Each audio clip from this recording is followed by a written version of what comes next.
Hello there. Okay, they told me to jump on in here. So we're going to start there, shall we? Hold on now. I know, I still got vertigo, so I have to sit right here. There we go. Hello there. Good morning. This is 5 Mirror Mirror Tarot. Welcome to my channel. If you've never been here before, welcome. And if you've been here before, welcome back. I hope you're doing well. On this YouTube channel, we discuss, among many other things, here we go, we discuss the living word to tap into the divine angel. I'm sorry, the angelic realm. I swallowed a bug. We use both Proud Fairy oracles, and we clarify using the tarot and oracle together to bring clarity to the authentic, rare form of divination, using the Holy Bible too, that reveal the truth God has to share.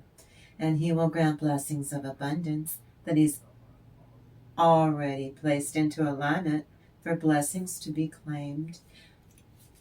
We, for educational and for entertainment purposes only, discuss, and we use PSAs, public service announcements, to identify every technique used by a toxic person, a bully, a difficult person, a butt nut, or the metaphoric spirit of narcissism, kind of like the spirit of demon rum.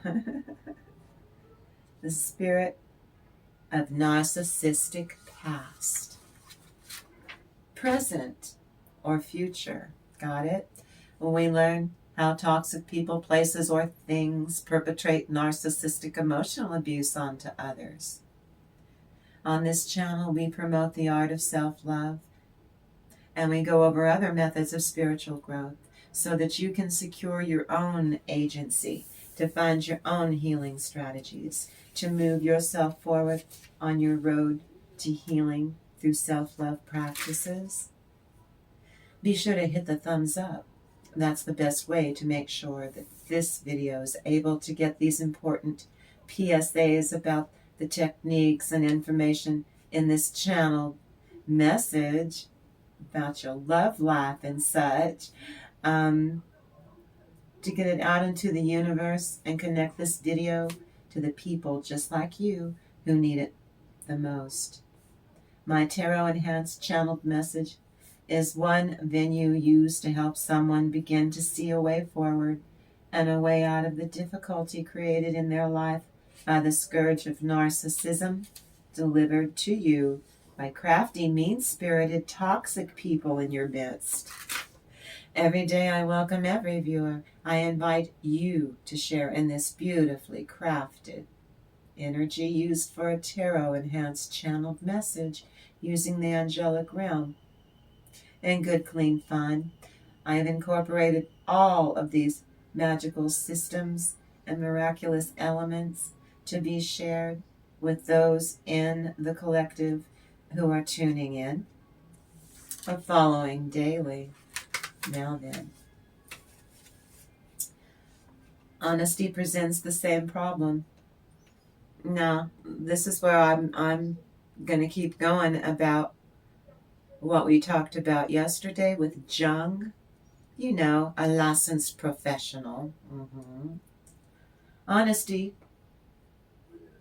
in the Proud Fairy Oracle says, honesty presents the same problem. Peter Pan and Tinkerbell both have an unusual relationship with the truth.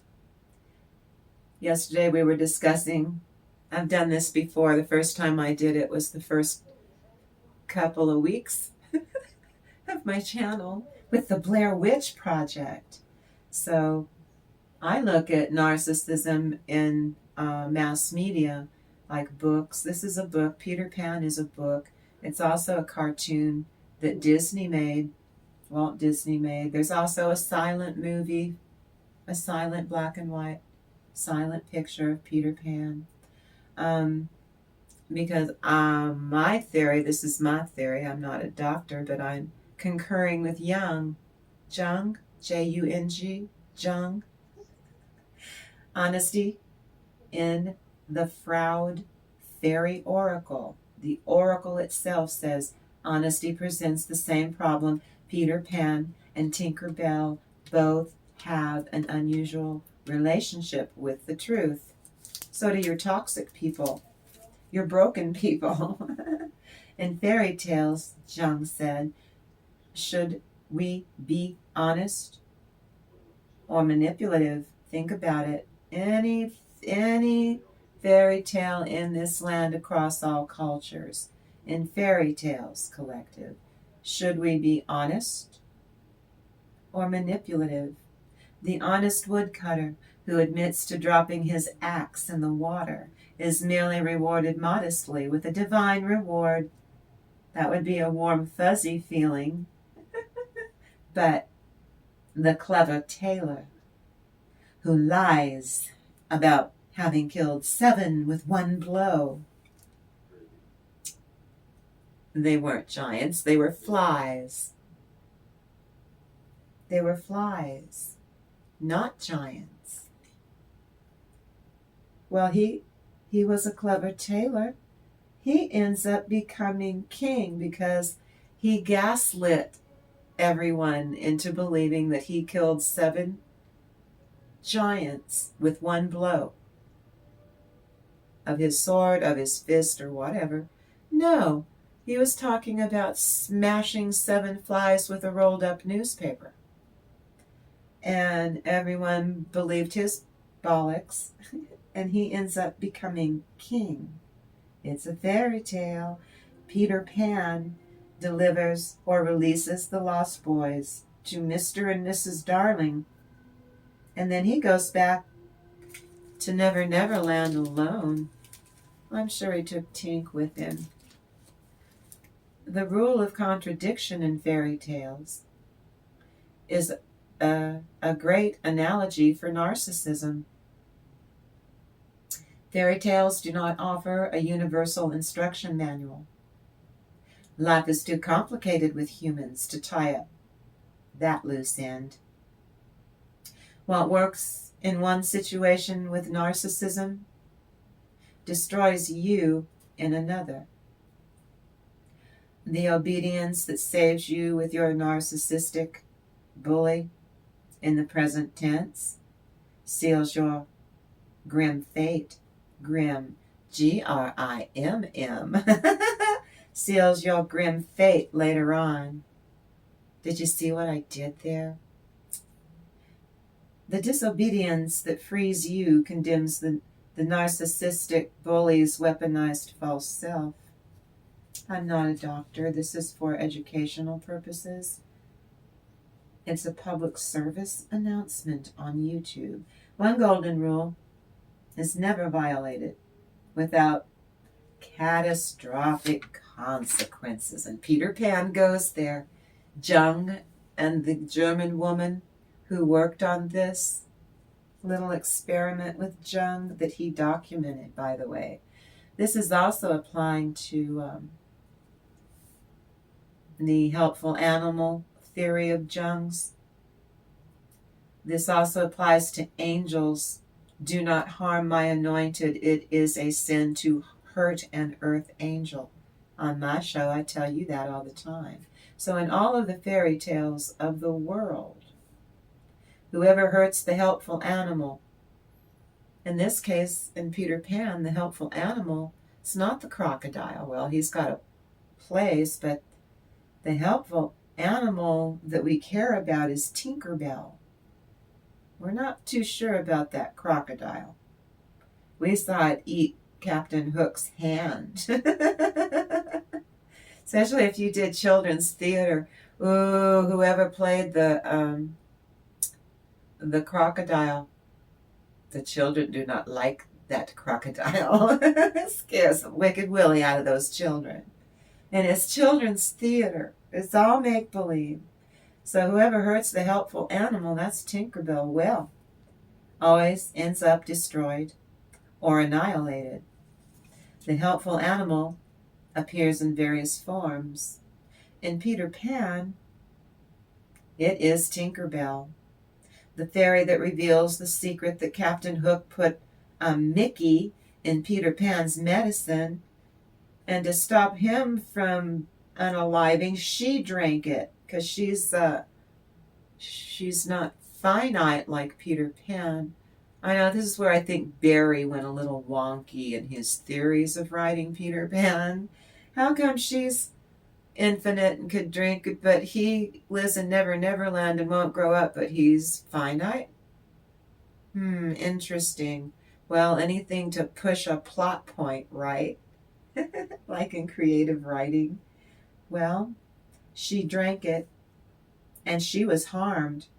And Captain Hook, bit the big one, didn't he, collective? At the end, didn't Captain Hook bite the big weenie for being a weenie? If memory serves, Tinkerbell warns about danger. So she's a helpful animal, but she's a fairy. Tinkerbell showed Peter Pan the way to get his shadow back at the very, very opening scene. Even if you do children's theater, there's that little beam of light, and every child in the land knows that's Tinkerbell, and that she showed Peter Pan the way to get his shadow back. Lost a shadow. That would be narcissistic collapse. He was mortified. He lost his shadow. He wasn't perfect. His shadow ran away because he was being a jerk. Yeah, I'm being nice. We're on YouTube. I could think of quite a few expletives to say that he was being. Peter Pan even breaks the fourth wall after she drinks his medicine and starts to fade, and pleads with the audience's children to believe in fairies, to say, Tink, so she knows you believe in fairies. Just, I know, clap your hands and say, I believe. And all those children start clapping their hands. Some of them get very upset and start crying because they think that Tinkerbell's a goner, huh? She is ambivalent at first about Wendy, but later she does offer help. Usually at every critical moment of the Neverland's journey, there's Tinkerbell. She's the helpful animal. And invariably, Peter Pan, the protagonist, who ignores, mistreats, or betrays Tinkerbell, he also ends up losing everything. Now, I've meditated over the energy, and now we've begun. I feel the first energies, and there's quite a few things that are going on for you, and this does resonate. Now then,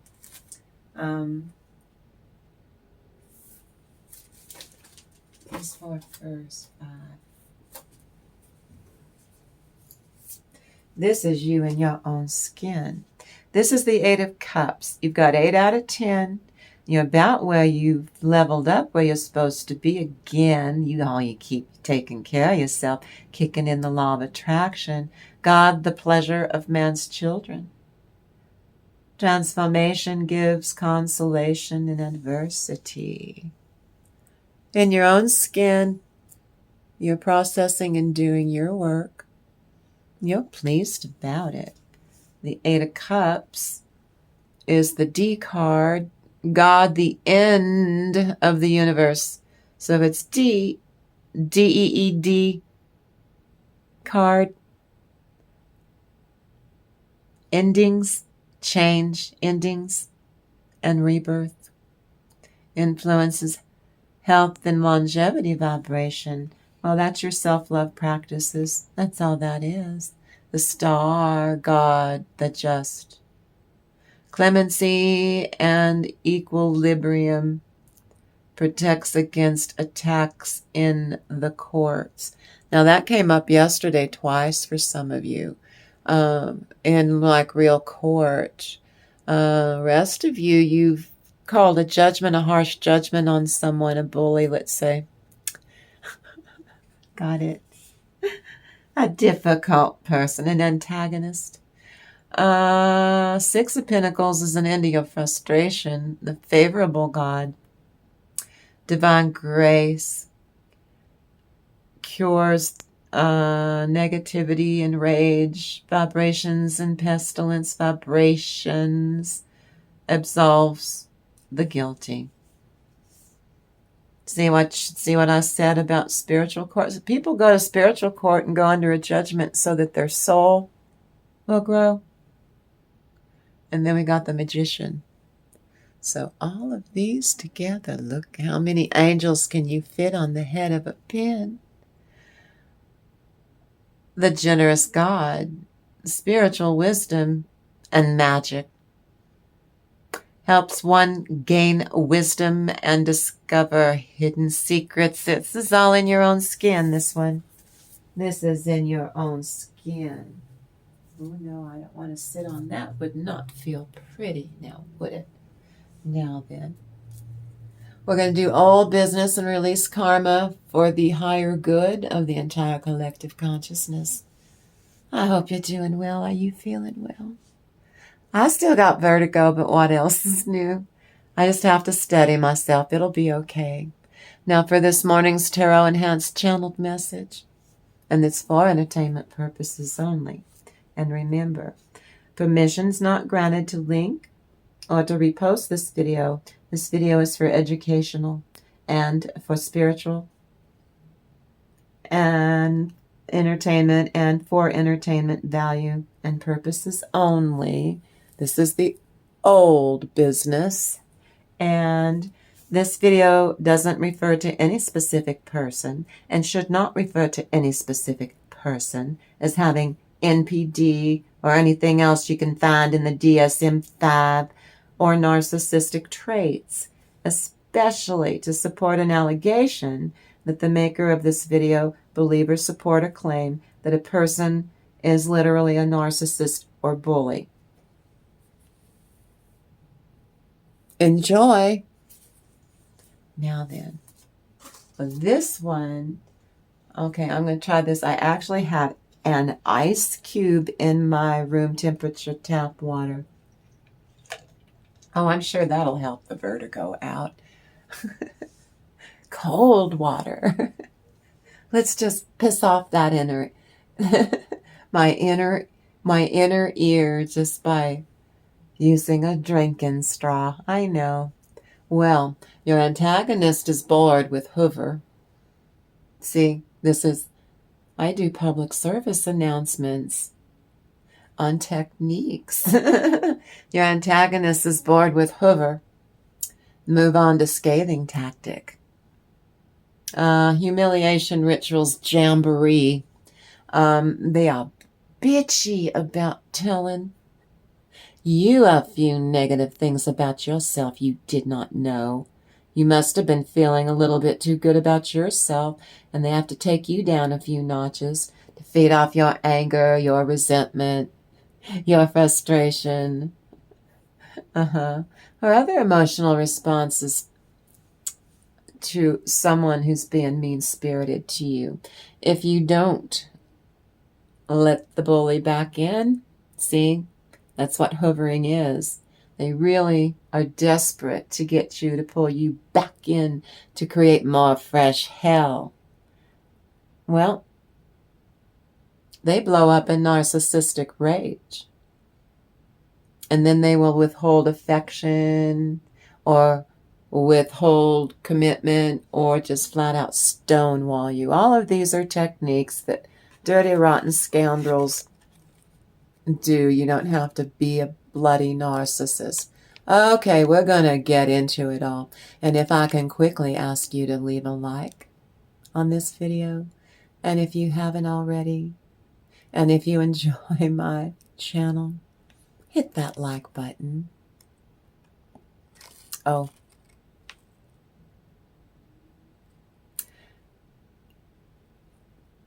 And do that because it goes a really long way to supporting my work. Now, this is a channeled message for you. It's for your highest good. I trust this message has found you at the perfect time.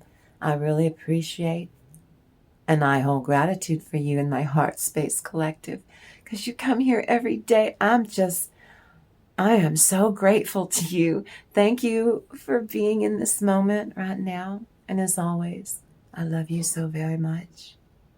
I can always say how I am so, so very proud of you with your self-care practices and all the work that you've been doing. So we've gone over the topic, hovering, stonewalling, gaslighting, all the little techniques that they don't just pull out one, they use them together. They use all these different techniques together, whatever's gonna do it for them. Now then, some of you, the fairies hide what you want, and they reveal what you really need instead. The fairies turn up in your reading, so get ready for something to happen. Pretty quick here. And also, not just inwardly in your own skin, but outwardly. And you may find your plans, your desires, your dreams, your hunches are changing to become even more transformative and accurate, like right on the nosy. Now then, this one, I'm supposed to pitch. I'm standing over here, and I'm going to be really still about it. Stand your ground and win, and you get a payout. Do it. You know you want to. What did you say? Thank you, Holy Spirit. Next, ministering angels and spirits and messengers and fairies, other deities coming and swooping in to help you. For not all of you, though, I feel this little tiny one here, marital troubles and strife or possible lawsuit. Now, some of you, it's not like a marriage, it's a business, like your business partner's kind of like being married, isn't it?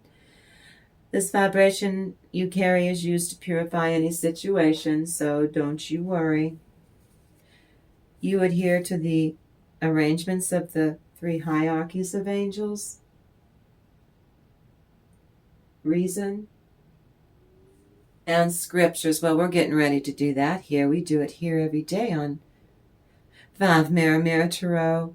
I spy with my little eye someone. You two lovebirds. No, I saw that too. Again, you crack me up when I see stuff like this. Y'all were in bed. You all were in bed. Cutting up, laughing. You were playing I Spy. I spy with my little eye. Oh my goodness. You all are so creative. I told you that, two readings back, I told you that you were learning new ways to love. Well, I will suggest playing 2 full-grown consensual adults playing I Spy. It's a game, I Spy. You aren't looking at license plates in the back seat of a car. I spy with my little eye. You have to describe what you're looking at, and the other person has to guess correctly, or they're a goof. Some of you started a business with someone.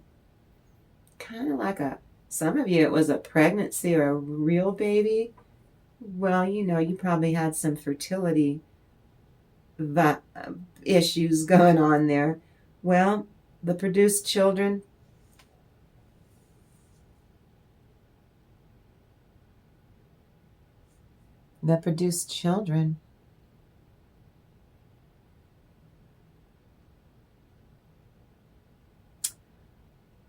With a karmic. What are you showing me, Holy Spirit? This is for entertainment purposes only, but Miss, my divine feminine, with your, the father of your child. Produced a child with a karmic. You know, she's been there forever before you, and she was sure pissed when he came together with you, and then you had a child. She was more than envious and jealous. Is that what you're showing me?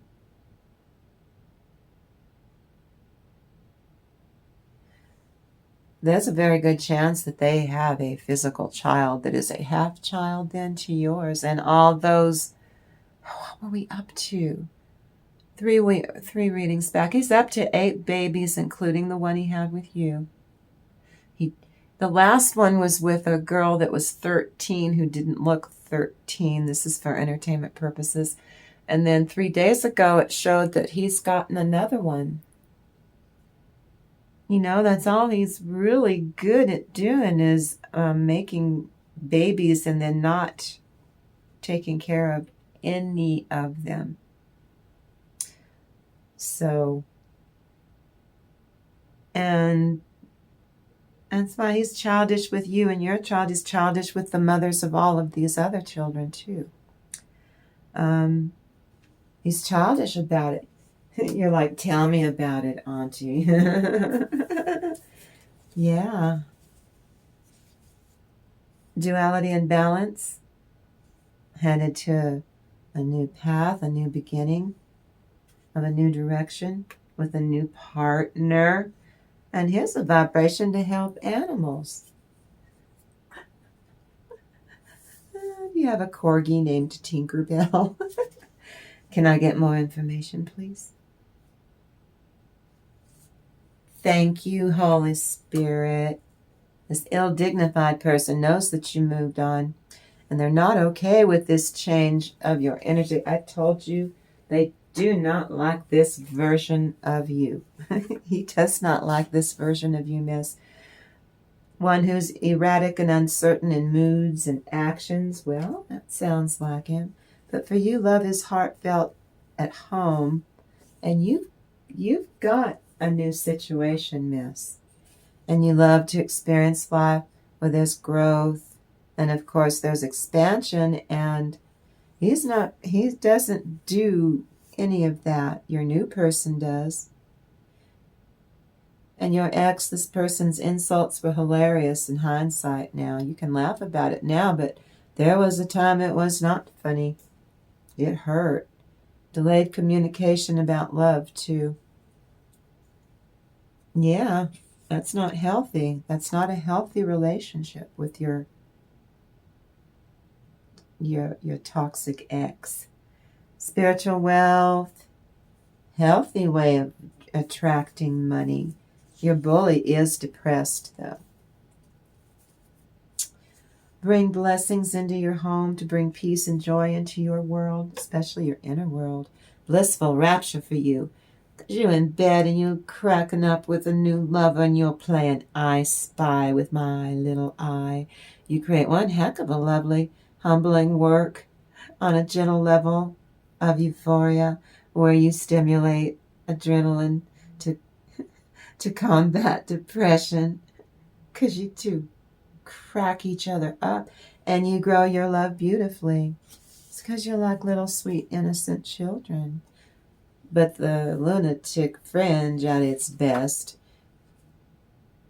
This is not fear, they're enraged. Now someone brings you a needed message. I spy with my little eye. Tell me about my eyes. Right? Someone brings you a needed message. Something you want to hear. They tell you, you are a pleasure. And they take your breath away. You had perfect form, super strength. The toxic were reticent to mess with you. They underestimated you. And there's no pressure with this new person. Feels so good to you now. You were so twitchy in the beginning, both of you. It was so cute. Now, this is the product of self-love practices. These energies are used to reverse the damage done, because you both went through some stuff with your exes that you're not with anymore for that reason. Glory, gain, richness. Ooh. And even how you see your body's feeling when you're just, I don't know, playing. I spy with my little eye. Oh, sweet mystery of life, at last I found you. From Young Frankenstein. Don't internalize rejection. Or you may feel not good enough. Vibration, some of you. Child could be an idea in your own skin on how to pamper and nurture yourself or be playful and bring more laughter into your life in your own skin. And if you do not feel like you have to and must push life forward or push into overdrive and always be pushing yourself into movement, rest, relax, relax. Rise above problems using self-compassion. Some of you get an early marriage, a toxic, tricky nature, extreme cowardice on display. Walk the other way. You don't feel that you have to bloody heal at all costs. You're taking it at your own pace, and I'm so proud of you. Those who are working so well with your licensed professional, and some of you were brave enough to go and get yourself a licensed professional. Belligerent, irritable, know-it-all. They acted like a pest in public. I know I was doing this. I'm so very sorry, collective, divine feminine babe. I want you. I don't want the karmic pick-me gal. She's ugly. She's ugly. I don't want that. Spiritual union, twin flame. That's you and your friend over here that you plan I Spy with. You won't be consumed by the fact that you must always heal and always be becoming whole. That's too much to stay attached to. Now you've got a playmate. Both of you repel anger, to tone down and quiet arguments and quell anger in other people. You avoid them and you two just spend time together and smile quietly to yourselves. Every part of life flows smoothly and easily for you two when you do it that way. Now, I could be describing the harmony and inner peace in your own skin, because some of you are like, Auntie, I don't want love. I don't want a person. Shut up. I'm not going to make you do it. I'm not going to force you. So the rest of you, don't you force anything I'm telling you. I could be talking about someone in your energy that I'll be damned exactly what she's talking about. That's what they were talking about, playing I Spy in bed. My great niece, they're so funny. We wonder when the marriage is going to be. We're hoping. See? Feeling safe. Your conscious realization, it feels like another full-time job on a healing journey. And it was becoming bothersome, but just in time, you two were going through the same thing. You two attracted yourselves to each other. Now you're doing that. You come at negativity and debilitate ignoramuses righteously. So you're scaring them. Place an energy shield around yourself in meditation, making yourself effectively invisible when you don't want to be noticed by toxic people. Like, do the meditation, then go shopping and watch you'll repel them. They'll look at you and they'll flee from you. Your aim is to make a loving impression An invite to be hugged, to be petted appropriately, in a very romantic way. They either rub your belly or scratch you behind your ears. We're all here on earth to be able to maintain inner peace and harmony, and that is all. Spirit brings you a person who matches your energy. You bring peace where there is drama and chaos. Something is now over for your narcissistically inclined catfish. He's trying to catfish you in, miss, and he knows it's not working. This is about your belief systems, and it's about your thoughts. It's all about what you are really into thinking, and it's not all this toxic crap anymore. You've had a belly full of it. Tired of being up in your emotions and everything's a struggle. Love isn't supposed to be a struggle. And you and this new person know this is a fact. It's no struggle between the two of you. It's easy. It's like falling off a log. A sign of passionate love. You move a relationship with someone you are fond of quite well to move on to the higher plateau in a relationship. And what a rude, vile smartass is not pleased about you moving on. And this is why, sir. She's ugly. I don't want to be with her. That's not why, because he thinks she's ugly. It's because, yeah, karmic pick-me girl's starting to terrify him, your ex. You're learning new ways to get through the process. Your exes, that's you too, sir. Your Jezebel, your ex. Aggressiveness, they exaggerate. This is a vibration for toxic dishonesty. And if I told you for her, sir, for her tendency, this is for entertainment purposes. She carries a vibe for some kind of kleptomancy. It's for entertainment purposes, but I feel she embezzled. I don't care if she was taking home petty cash. Ooh, $100. I don't care if she stole pens and pencils and, paper, outdated computer equipment, or she manipulated them into just giving her stuff, and it went too far. But you're taking the pressure off, and you're loving doing that for yourself. I'm so proud of you. And this vibe is all about spiritual play, not just work.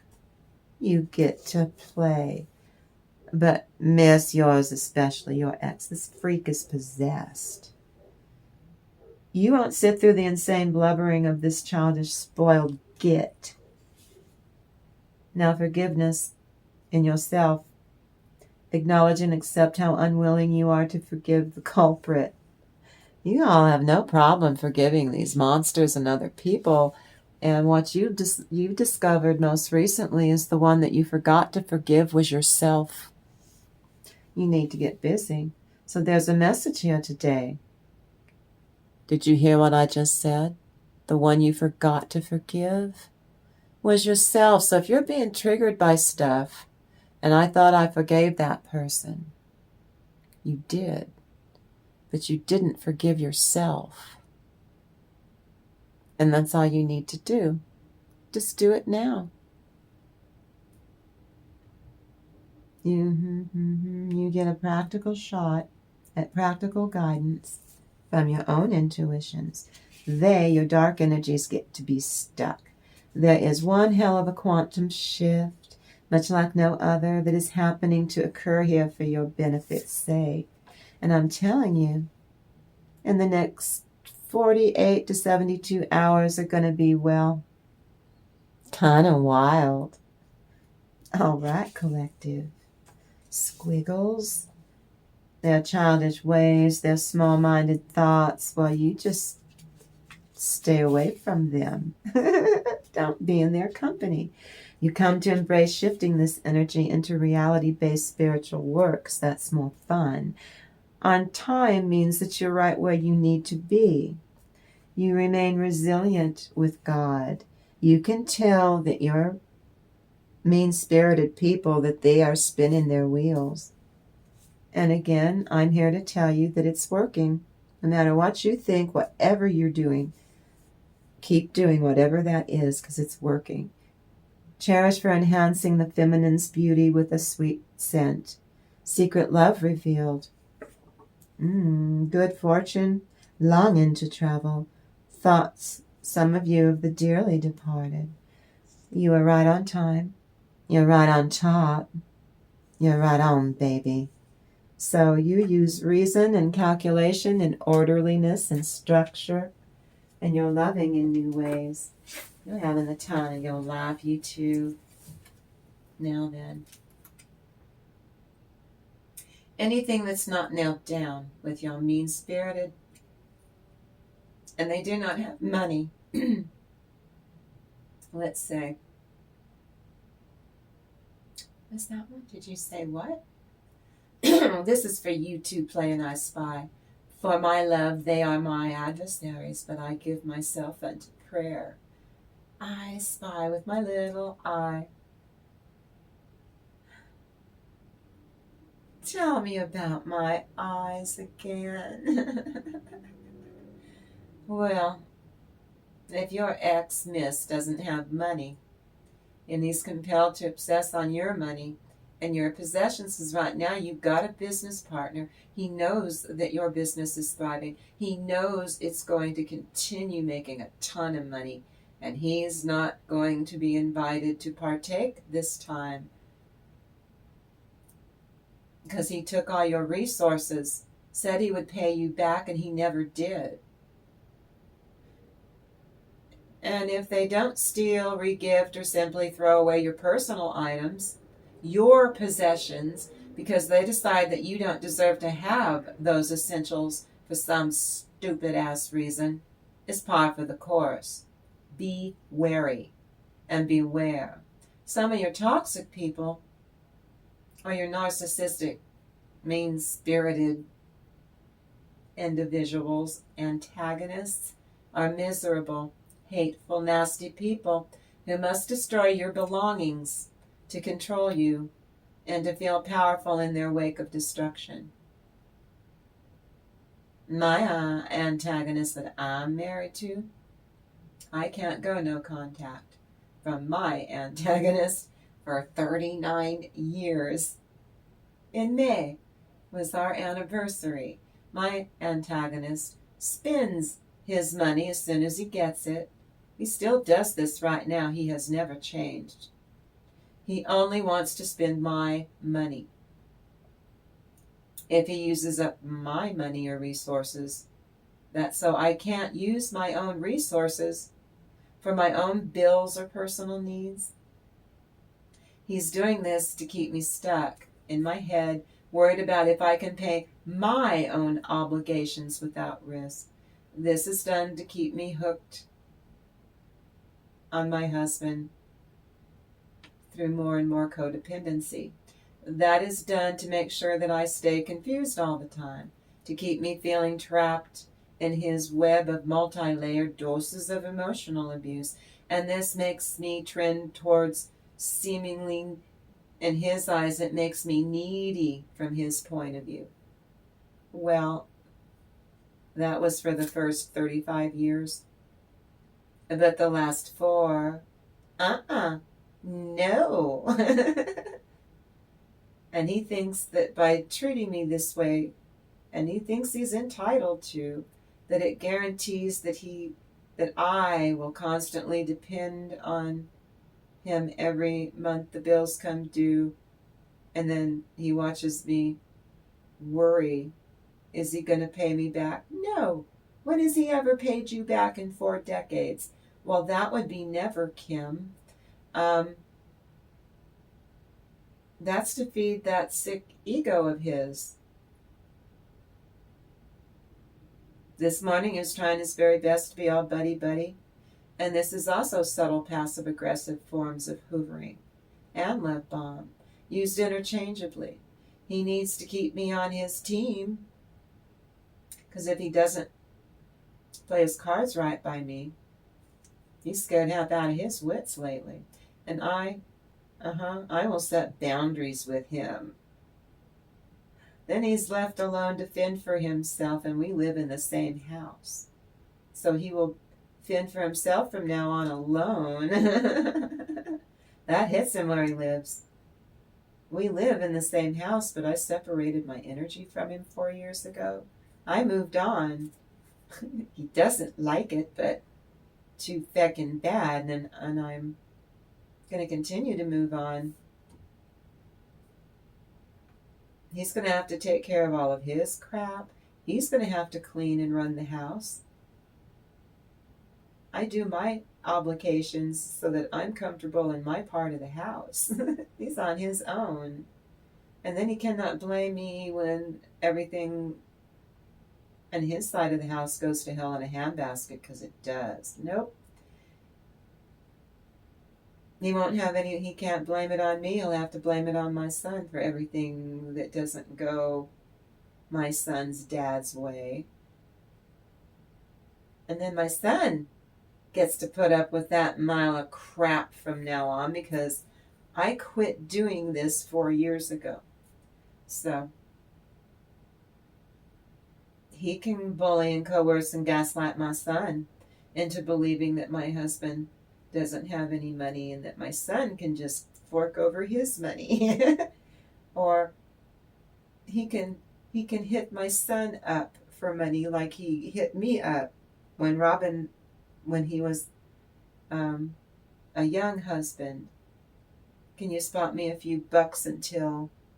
And he never paid me back. To the point I go, when you borrow $5 from me and you just have to have it, you have to pay me back, or the next time that you need to borrow $5 from me, I won't have it to give to you. It didn't work. He still wouldn't give me the... He can decide that my son doesn't deserve to have possessions or prized possessions, or have all of his stuff show up broken and missing, and be told, oh, replace it. He doesn't. Well, I'm not there to be blamed anymore, so my son's the one who'll be blamed. But he's choosing to mine for gold up my husband's behiney. Live and learn by watching your own mother bail on that bitter old raisin of a man that she's married to.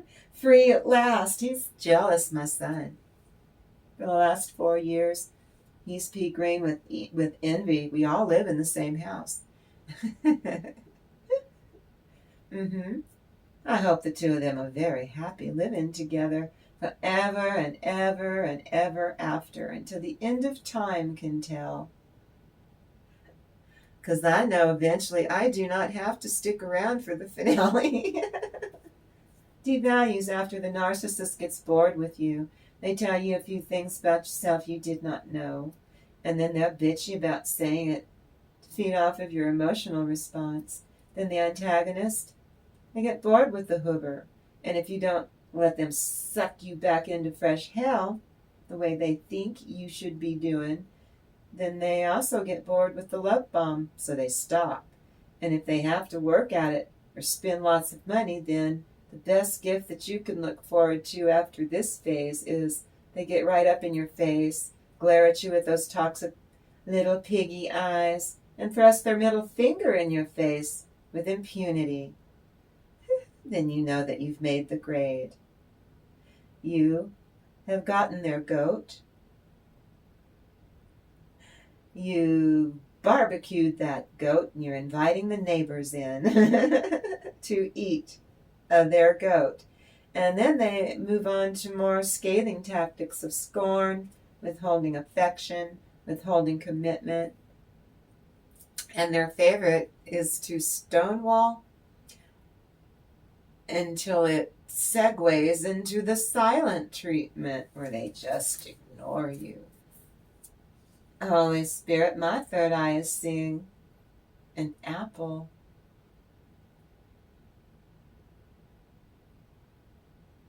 Thank you, Holy Spirit. That's a spiritual weapon. Romans 5:12, Paul says how Adam and Eve disrupted the continuum of the time and space when they ate that apple. Paradise is another dimension, collective. Hold on. Okay, see if I can do this. Here we go. Then can I make it to my little... It's like I have a walker. How are you? Well, Romans 5:12. I'm gonna paraphrase.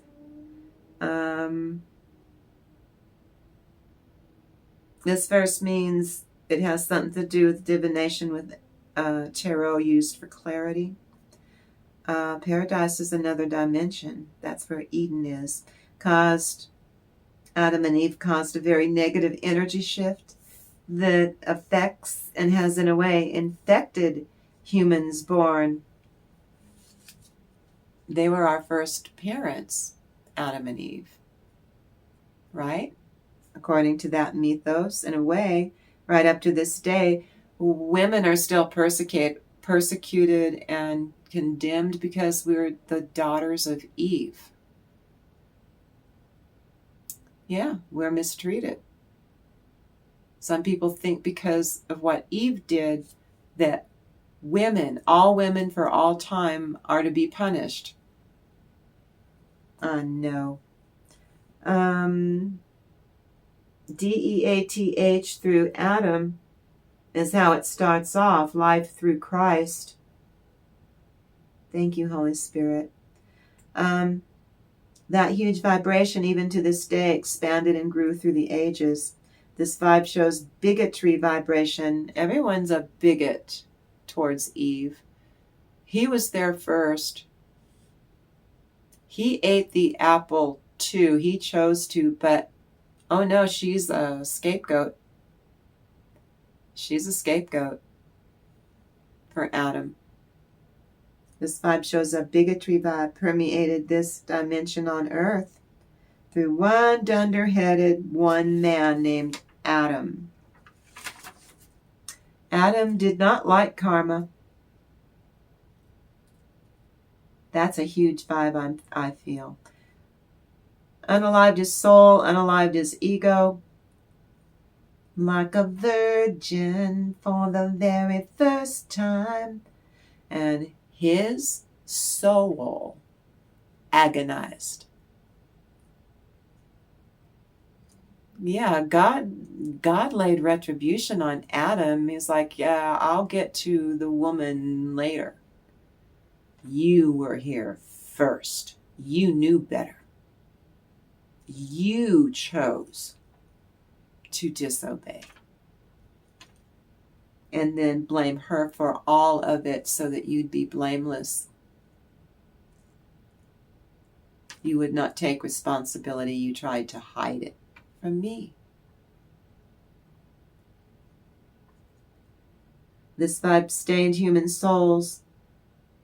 Not the meat suit, not Adam and Eve's meat suits. It stained human souls.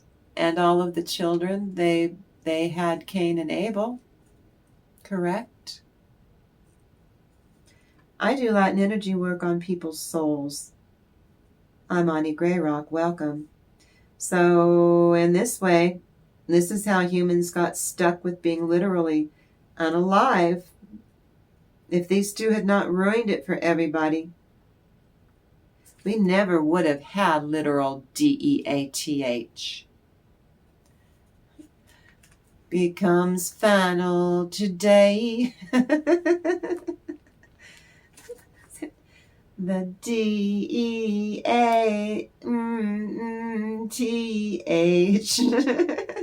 becomes final today. They didn't know for themselves what unaliving meant at all. It went over their heads. Why? Eternal inheritance would have been every child and begotten for generations in paradise, in Eden. But no, they ruined God's vibration. They ruined God's plan. Adam and Eve, the parents, blew it for their offspring and their grandkids. And all those begattens begot who in Genesis.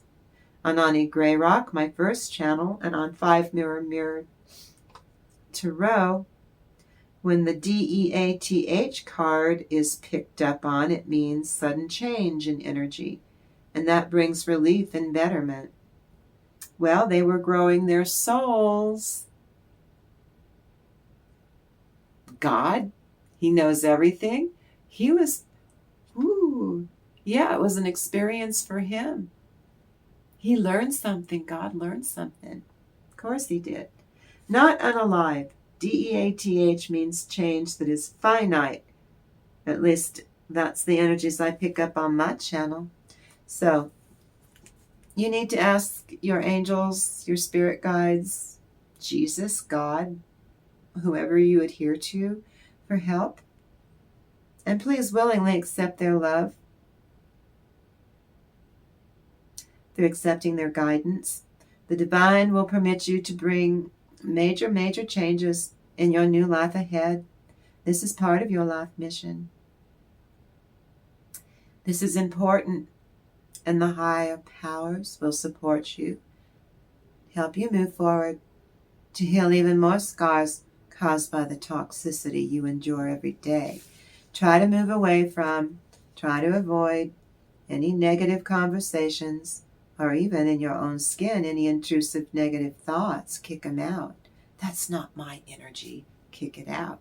Especially about yourself or your abilities, your appearance, the quality of your work. Abusive and narcissistic, difficult antagonists are simply attracted to another person's strengths rather than a person's frailties or weaknesses. If you are kind, if you are sociable, if you are likable, or highly successful. The covert narcissistic antagonist or bully targets an earth angel to victimize and terrorize. What I'm seeing, this is a divine feminine or a feminine who is dealing with a toxic masculine. Because you're an earth angel, and you're so good, you're so loving, you're so patient, and you're so kind. This antagonist will target a victim to groom with love bombing.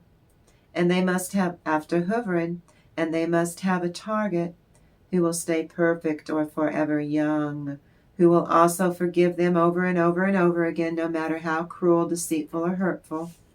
The divine feminine who seem to stay in the relationships with an antagonist are forgiving. As an empath, some of you a damaged empath, this is for educational and entertainment purposes only, who to a degree will overlook the bad, is a key component that your antagonist, that bully, requires to succeed in their bullying. What does the divine what?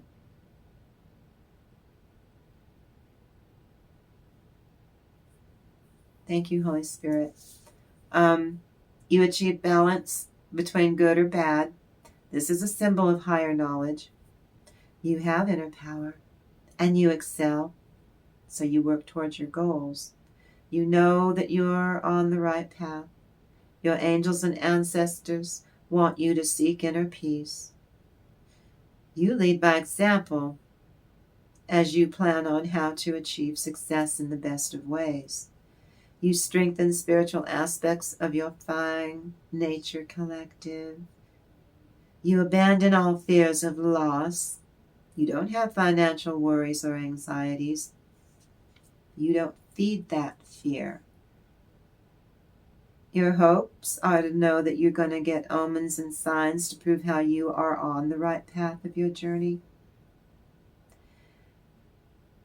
Others want you to shift your focus from your professional and material world to pampering yourself. Do more of your your personal to even more spiritual work,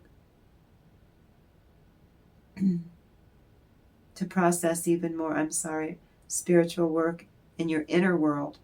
Your angels urge you about something new to do in your love life. Changes to you are not just physical.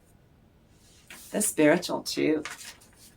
Now then, why are many abusive people and narcissistic antagonists so mean and jealous about petty things? Oh, it's mind-boggling to process. Why more of these people in your life, why can they be so mean-spirited? Why are these people obsessed or jealous of other people's success, especially yours? Literally speaking, the vibe that they pick up on, they love this vibration. They hate when other people are happy. Many antagonists thrive in an abusive relationship because they are hypervigilant and they are hypersensitive, but they'll tell you you are. They're lying. That's not your nature. It's theirs. They're projecting. They have empathy, yet choose not to use it. It's true how a majority of these antagonists studied do not have object constancy. I'm not a doctor. That's the bread and butter of the spirit of narcissism, object constancy. It's a vibration. So an abusive person are more and more than primed to look for an offense, to become even more abusive, and they are obtuse. They're wired to never really understand. Okay, now he's turned the damn heater on. I know it. I went out there, I went, they lit the furnace. He lit the furnace. My antagonist is reptilian. He's cold-blooded. He's always got that damn heater going. He's always cold. Okay, the reality of this toxicity dynamic is sometimes your antagonists are unaware of being abusive to their love partners. But other times your antagonist or abusive person will genuinely have a major urge to want to cause harm. Once your antagonist calculated and formulated that a target or victim is a real-life human being after all, and imperfect, not forever young. Now comes the battle to see any use for you. You're useless now. Your antagonists or abusive people don't feel bad in the least when you feel bad or feel pissed off because of what your antagonist said or did to you, collective. You're not doing it anymore from this day forward. You will not be cannon fodder for an antagonist. Amid all the moral relativity now, this is what Jung was talking about. Antagonists in a fairy tale, like the Wicked Witch of the West. I got some questions about Miss Glinda in The Wizard of Oz. And what was wrong with that old man? He sent a tween to go get a broomstick from a witch who could have harmed a child, and somehow she got that broomstick by throwing water on the Wicked Witch. What was wrong with that wizard? He was abusive. He's another antagonist. He is an antagonist in The Wizard of Oz. Flew away at the end in the balloon because he didn't know what he was doing, and so he stranded her there. And if Glinda hadn't clued her into clicking those heels, Dorothy and Toto too. Yeah. Fairy tales are not entertainment for children. That was in yesterday's video now. Yeah, the title was, can tell you some things about Peter Pan. The Wizard of Oz? There's a dirty old man. It's true. Well, sometimes you must lie, and sometimes you must tell the truth in a fairy tale. Jung said He's mapping out the human psyche. And he wrote a whole documentation on fairy tales and human psyche, where sometimes you must lie and sometimes you must tell the truth. Tinkerbell lied to the Lost Boys. Said that Wendy was a dangerous windy bird, and they shot her with real live projectiles, didn't they? Wounded her and knocked her out of the sky because the helpful animal theory, Tinkerbell, Tinkerbell lied to the Lost Boys that Wendy was a bird, and they shot her out of the sky with an arrow and nearly offed Wendy by mistake. And boy, was Peter Pan pissed, wasn't he? You remember.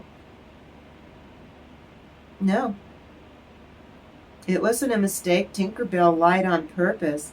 In fairy tales like Peter Pan, sometimes there's violence that is necessary. He was a kid who stomachs snicking off Hook's hand. They were fighting in a sword fight. He's a child, and he stomached snicking off Captain Hook's hand, picked it up, and fed it to a crocodile.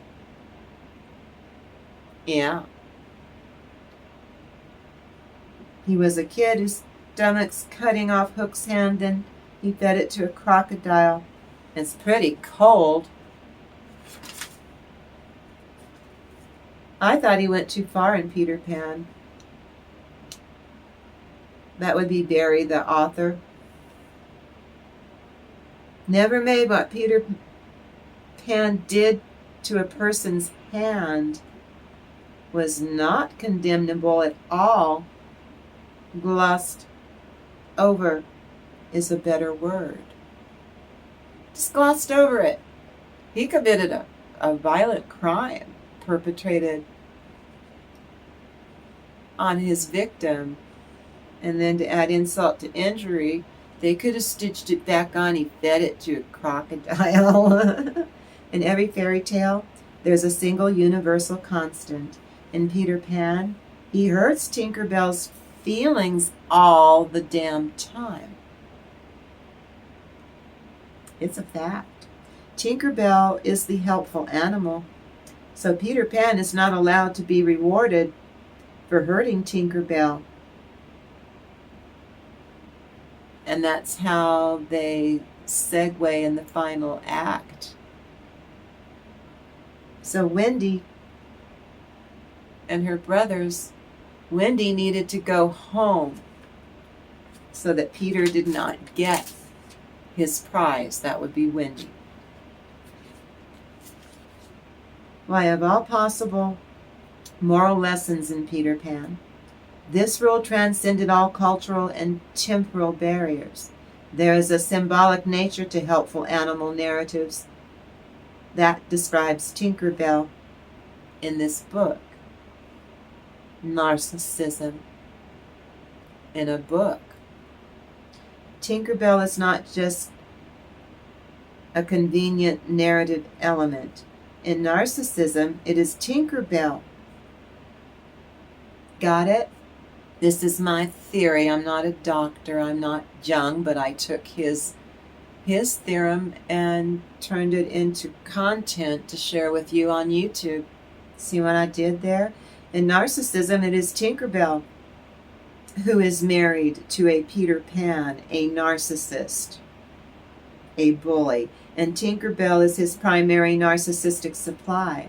Wendy became his new supply when he took Wendy away to Neverland, and he did that to hurt Tinkerbell, the helpful animal.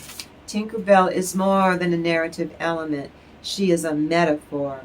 For a victim of narcissistic emotional abuse syndrome or trapped in a relationship with an intimate partner who's abusive to her, as in DV. He didn't stop her from drinking that poison, did he? No, he didn't. He let her drink that poison. Yeah, pretty cool, huh? Fairy tales and the Froud Fairy Oracle right now are so good at capturing the gist of the human experience. That's why I use that deck every day. The Froud. So the violation of Tinkerbell constitutes the only truly unforgivable sin in all traditions of humanity, too. Tinkerbell is the helpful animal transfigured into a pixie. Tinkerbell represents in the viewer's human psychic apparatus. I'm not a doctor. Tinkerbell is our inner intuitive voice. It's my theory. I'm not a doctor, but I know how to make good content on YouTube. Our inner intuitive voice, your inner wisdom, your authentic true self. Why do you think you clapped so hard to save Tinkerbell and believe in Fairies Collective when you were sitting in that audience, or we were watching Mary Martin in California in the late 60s? Early 60s? Mary Martin? Yes. I Dream of Jeannie's Admiral Nelson is Mary Martin's son. He was also on Dallas. Peter Pan's little boy was I Dream of Jeannie's master. Tinkerbell is who Carl Jung resonates with extensively in his studies on the unconscious. This is for educational purposes, and I don't need to be a doctor. In Peter Pan's fairy tale, when he begs the audience to spare Tinkerbell by believing in fairies, when the Lost Boys ask Wendy to take them to her home in London to live so that they can grow up and grow old, when Wendy offers advice to the lost narcissistic prince of Neverland, Peter Pan, to let her mom and dad adopt the Lost Boys, let them go in peace, and let them grow up. Now then, this is Psalm 10:1. Why standest thou afar off, O Lord? Why hidest thyself in times of trouble? Thank you, Holy Spirit. That right there, why standest thou afar off, O Lord? That was Peter Pan deciding to release the Lost Boys and let Wendy and her brothers go back home. I call upon this angel to help us and to help others by being witty yet gentle, and may we heal using discretion in our wake. I pray for this angel to protect from all adversity as we begin our day. This is an angel of meditation. I call upon this angel to grant solitude where it is applicable. I call upon this angel, and I ask him to bring in the vibrations of inner harmony and those of self-evolution. I call upon this good angel who has the authority to transform destructive attitudes like racism and ignorance, so he can isolate negative energies. As we try to co-opt positive components of energy in a circle of energies, I call upon this angel so he can assist the dream prophets and dream interpreters so they can properly document their dreams and recite their prophecies accurately, which is shared with the collective. I call upon this angel to address abuse of occult practices lately, which were psychically launched and put into practice against a light worker and a spiritual warrior alike. I call upon this angel to dissolve every oppressor's aggression, and for the divine chosen ones in the collective, please grant peace and protection. I pray to this angel on behalf of those of you who are psychic, so he can help you to expand and be able to fully comprehend your new psychic gifts and talents to completion, so you can use them in a way which will ensure efficacy. I call upon this angel to provide each of you with a positive attitude, and may you have a shot at healing others who are shy, and you win them over with discretion. This angel governs dreams and rules over and reveals mysteries being hidden from mere mortal sight. What does the divine need to share? Then I'll clarify using the tarot once I do this, okay? I know. They need you to embrace the fruits of your love. I spy with my little eye a Cupid's bow, kisses conveyed with smoldering passion, indulgence. Karmic corner, antagonist is mired in trouble, illusion, deception, bewilderment, hysteria. It's a vibe for feeling a little bit mad, going a little bit mad. I'm not a doctor, I'm reading their energy. Darkest hour before the dawn vibe. They're getting karmas, all that means. Your worries are in the past. A high priestess holds out her ace of cups towards the bullish lover, as if to offer to fill his cup. Miss, this is how it was with your ex, but he turned his face away. Now he wants her back. But her aversion to this bully means she's got an aversion to the toxicity. The high priestess, you're disgusted. And you are so damn tired, bullied by an ex who's trying to woo you back into more of the same. You know it's rubbish. A dalliance is all it'll be.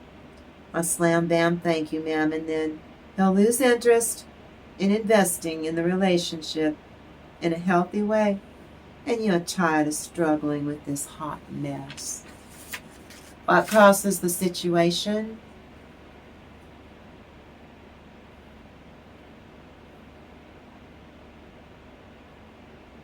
Oh, you were treated like dirt. So no way you're taking them back. I don't care who it is. Boss, bestie, co-worker, sibling, ex-husband or wife, parent. A person, place, or thing, I don't care. Instead, you go for your own priority and purpose. You set your intentions for continuing your self-care practices. You use your awakening, free will. That's a venue to the beginning of taking action. Go to the source. Get busy. Molding your life with frequencies for creation around your passions and interests. You're not doing the toxicity now. And in the karmic corner, thank you, Holy Spirit. Well, stubborn antagonists toil and spin in their wheels. Karmic lesson. They're getting karma. What's the basis of the situation?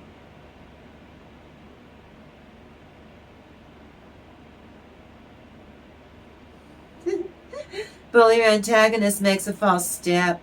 They are compounding an error, and they won't learn from the past mistakes with you. The bully is into a mean streak of ornery wrong-headedness. You cut their bad idea off at the root. This aggressive ex-lover is pop dreaming. Discarded you after bullying you till the cows came home intensely. So you feel that you brought closure, period. You're not going back. And this bullying ex-lover squandered every opportunity. Why would you do that? You have a new love.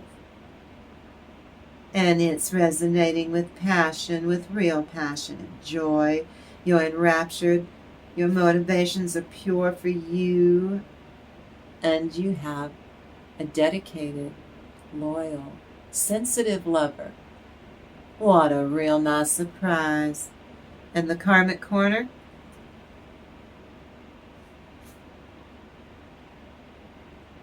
Thank you, Holy Spirit. Karmic corner. That's Seven of Swords. Partial success for your antagonist.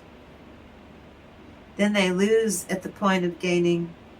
Just as they're ready to get away with it, they get dashed. Hopes are dashed.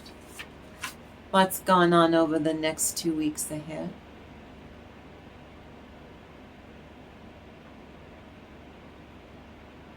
Ooh, something's coming in really quick. You and this person, you are more than fond of each other. So much energy and power. It generates levels of unity, and it's all reciprocated. It's a fair exchange of energy. It's a fair exchange of energy, and it feels really wonderful. There's nothing else but unconditional love shared, because each one holds unconditional love for yourself. Each one of you loves yourselves shamelessly, so that when the two of you are together, oh, sparks do fly.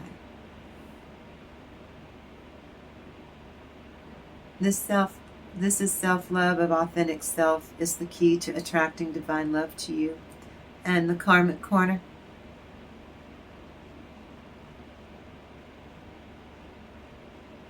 They're getting karma. Thank you, Holy Spirit. Their success is abandoned. Hopeless. Antagonist is losing interest.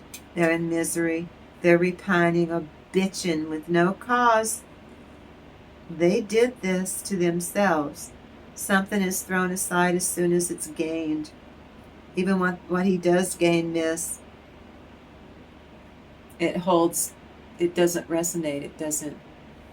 It doesn't fill him up like it used to. It doesn't do it for him. What crowns you?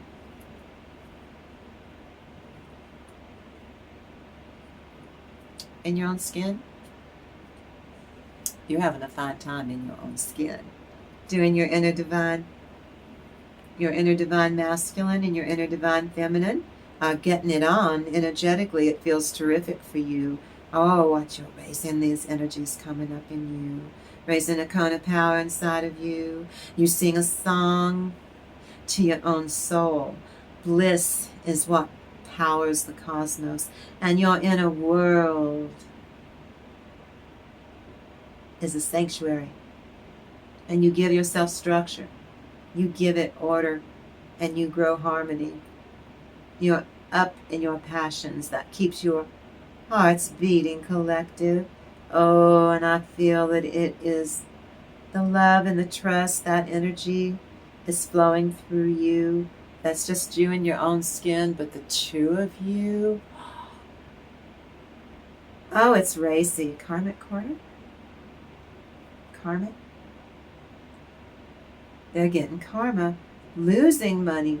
Everything they invested in, they got nothing in return. Scant gains from bad investments. Tiny success after struggle, anxiety, and 2 tons of trouble. They chose. Definitely in the future. Did you say? In your own skin, collective, all of you, during our white light meditation in the living word divination, that brings unity energetically speaking. There's nothing but unconditional, non-judgmental love. And we are bathing you on all levels. Your soul is being bathed right now in the here and now. I can feel the outpouring of energy, or the undifferentiated energy that we're tapping into. That power is felt. It's almost energetically mimicking a neural pathway to a mystical experience, and it feels invigorating for y'all. For y'all all in the place of hope.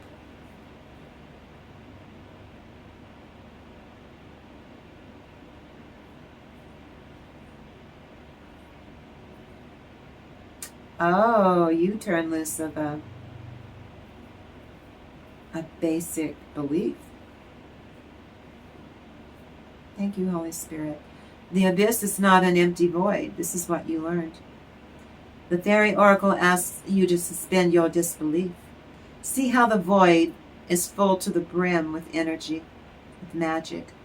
So very full, in fact, the fairies concur that there is no space in between one fond lover for you two, or if it's you in your own skin, it's the love of your life in your own skin. But one fond lover in yourself, there's nowhere to stand alone or stand outside of the sacred unity. And we look at this happening while marveling, because it's awesome. It's a place of hope. And what do those who care about you now, what do those around collective think of collective? What do they think of collective? They watched you at this level of chaos and angst and uncertainty out here in the human world, and they love you because you are thriving. My divine feminine, miss. My divine masculine, sir. Unfortunately, it's our reality, but the fairies are affected poorly as well.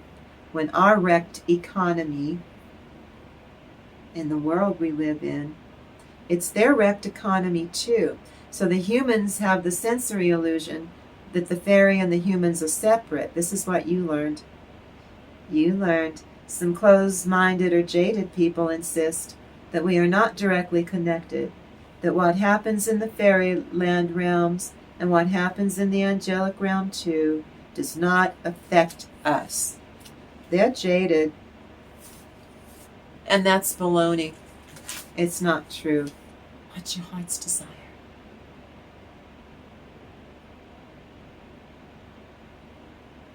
Tacky, unimaginative humans cling to this illusion because they are not reaching.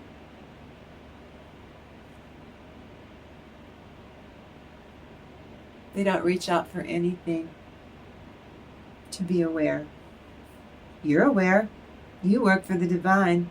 You traffic with the pixies and the fairies too. At least we do on my channel. You seek spiritual ecstasy out. It feels better than good. It feels like wellness. It feels ecstatic. You get energetic boosts, tiny bursts of love frequencies, and way bigger surges.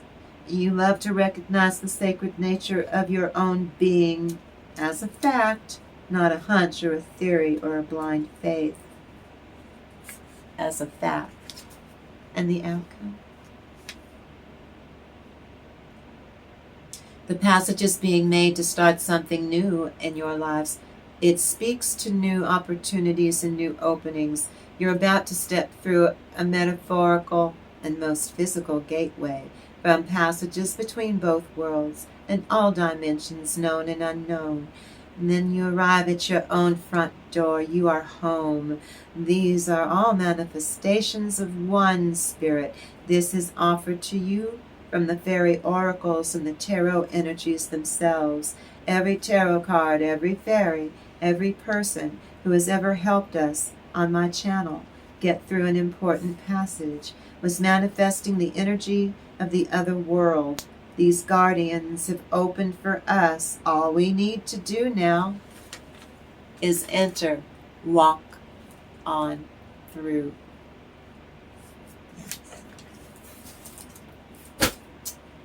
Okay, you want these first? Okay. Let's see how we do here. 1, 2, 3. How many licks does it take to get to the chewy center of a Tootsie Pop? 3, and then you bite it. This is the Fool. Will and new beginnings assist with difficult and great undertakings. Then we have the Singer of the Chalice, to fill your cup to overfilling. Then we have the 10 of Cups. That's 11 cups you get, actually. Divine Warrior confounds the wicked and brings victory and peace. You deserve this. That's your energies. Then we've got the Counteract, being on task, doing it for you, your most authentic self.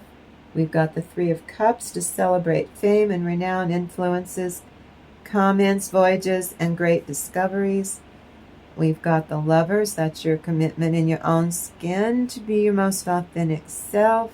Joy and pleasure brings happiness to couples and removes negative energy. Four of Swords is to be able to rest and relax and laugh, the God of Trinity. This is a mission, a life mission. It protects against slander and impious people. So see, you're being protected. You're being protected. Then we've got the Ace of Wands. That's you and your new business partner, Miss. The Seven of Wands, holding your own. Libertarian, liberation, deliverance from enemies, both visible and invisible. Four of Cups reversed. They're not counting their blessings because they're getting karma. Three of Pentacles is them being exposed. Mental force protects against sorrows and illness. Eight of Pentacles, that's you working on building your business and your love life, Miss. And you too, sir. Intellectual talent provides knowledge. You're being guided is what this all means. You're being helped. Then we've got Ace of Swords is God's truth, God above all names, elevated. Affinity and friendship, obtain the friendship of anyone. This is you and your new lover. This is you in your own skin, loving yourself shamelessly and attracting in what you need to create bliss in your life outwardly. Five of Cups, not crying over spilled milk because you got prosperity, destruction of the enemy, and deliverance from bondage from an antagonist. And Two of Wands, figuring out what you gonna do next, you two. You're gonna go travel somewhere. You're gonna go on a trip. A romantic getaway. A rendezvous. Rendezvous. You love a rendezvous. Now then. This is your antagonist. Getting karma. This is a very old deck. Look at it. 1969. Hierophant is taking care of. You said your prayer's correct. They're taking care of it. Seven of Cups. You've got opportunities open to you. Hanged Man, everything fitting into place. Ace of Pentacles, the adored God, divine blessings, driving away evil spirits like the spirit of narcissism. Eight of Swords, you're not stuck in your head. Two of Cups, there's your twin flame playing I Spy in bed. You full-grown ass adults. You get Oaken. That is a strong, strong love. Oak. The oak. And I'm telling you that your ex-miss is fit to be tied. This is not... doesn't want you making friends with your new lover and your business partner at all. Here's the Moon. Here's your intuition about that new lover. It's like one in, like a warm handshake. See how old this is? From 1969. This deck. Unity. Unity. Nine of Pentacles. Pre-Emperor, Pre-Empress. Knight of Wands. Him riding in and sweeping you off your feet, miss. The Page of Wands. Messages of love. Propagation of light. Six of Cups, motivation, Knight of Pentacles, taking action, light of understanding, and oh, miss, you have captivated this man's heart. This new love, oh my goodness. Singer of, and you have the courage, the two of you, to do this for real. I don't care.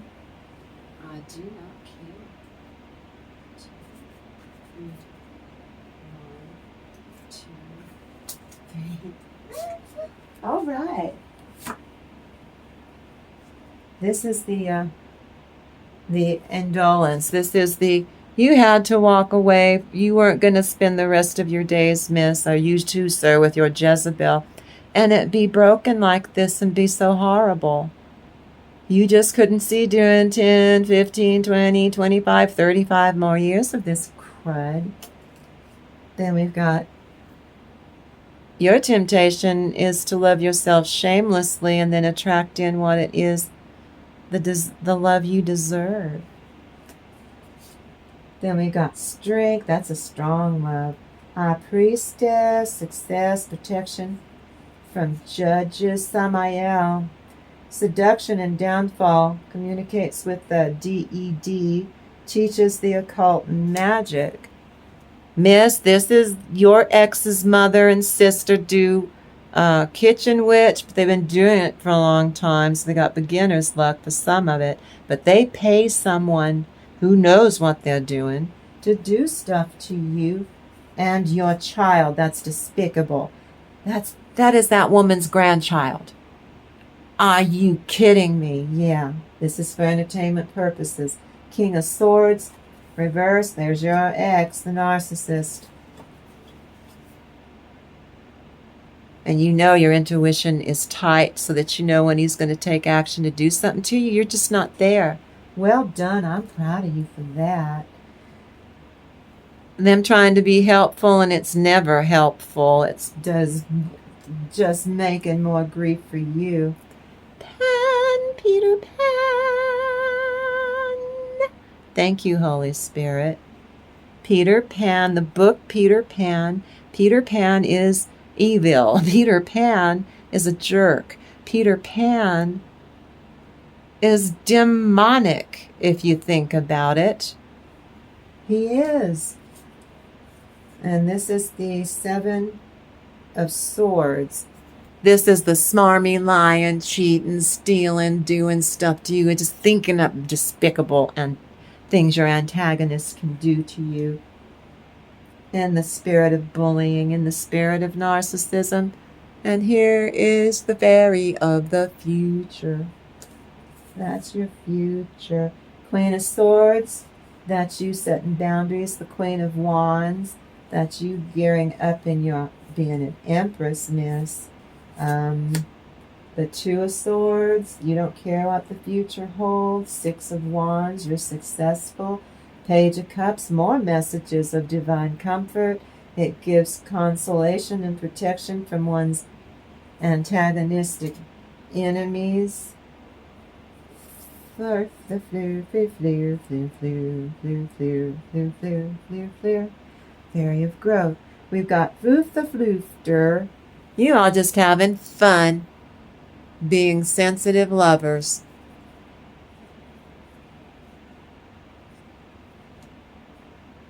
This is the Moon's Laughter. Your intuition, you know what strikes you as funny. Dreamweaver. You dreaming those weaves, weaving those dreams as two new lovers. And the Fairy of Growth.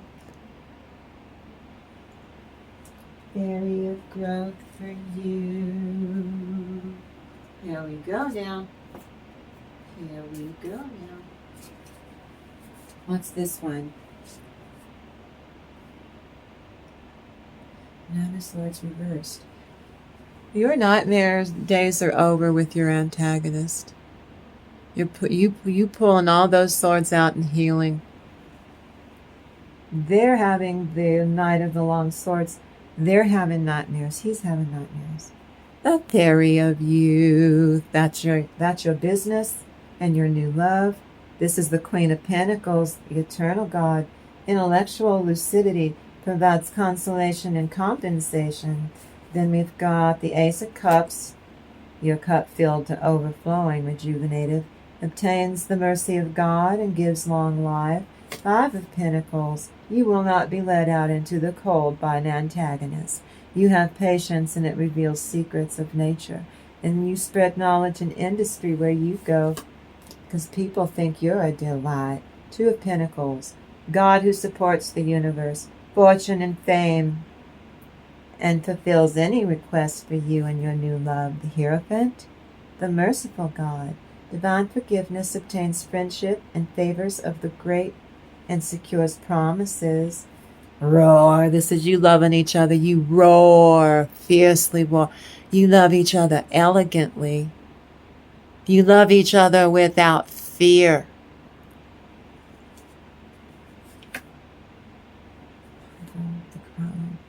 In your wisdom, you're going to grow old together because in a past life you were happy and you grew old together.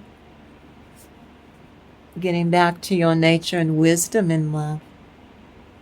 Well, that is all I got for you for this one. My goodness gracious. This is where the magic is. You keep showing yourself the love you deserve. Only unconditionally you love yourself. So you know what? With that, I'm totally going to just leave it there. I don't think anything else needs to be said in this reading. And remember that between the 5th and the 9th, they're going to work on our internet. So if I don't post a video or miss a day, that would be why. But don't you worry. I'll be back. I love you, collective. I'll be back tomorrow. I'll be here for you every day. So I want you to be good. I want you to behave. Go out there and have a really great day.